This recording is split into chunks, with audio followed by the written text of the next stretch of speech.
ជំរាបសួរបាទក្នុងវីដេអូនេះដែរយើងនឹងរៀនពីអំពីប្រយោគបដិសេធម្ដងបន្តមេរៀនពីម្សិលមិញដែលយើងរៀនអំពីប្រយោគស្របអញ្ចឹង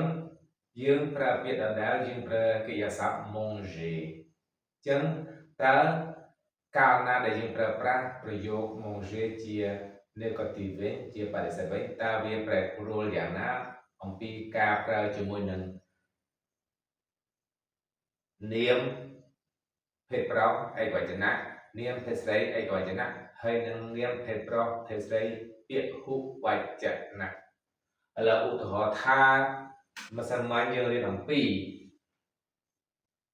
ប្រយោគស្របគឺឧទាហរណ៍ថា je mange du បូកនឹង nom masculin ចឹងលើនឹងហើយគឺជា masculin លើ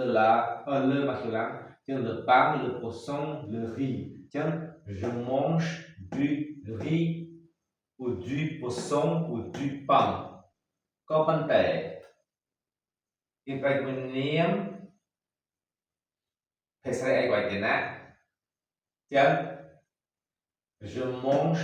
de la banane គឺនាមភេទស្រីឯកវចនៈ je mange de la pomme je mange de la carotte ព្រោះពាក្យទាំងនឹងគឺជាភេទស្រីឯកវចនៈភេទស្រីឯកវចនៈអូខេ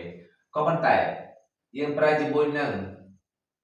នាមភេទប្រុសឬស្រីពាក្យហុវចនៈវិញមិនថាប្រុសថាស្រីទេឲ្យតែជាហុវចនៈគឺ je mange des fruits je mange des légumes ឥឡូវវីដេអូបន្ទាប់យើងនឹងរៀនអំពីប្រយោគបដិសេធគឺ juger plus ne plus verbe plus pas de et de apostrophe et plus non អញ្ចឹងយើងរៀនអំពីប្រយោគបដិសេធគឺអំពីភាពប្រែប្រួលខុសគ្នារវាងបដិសេធហើយនិងប្រយោគស្របអូខេសូមអរគុណហើយតាមដានវីដេអូបន្ត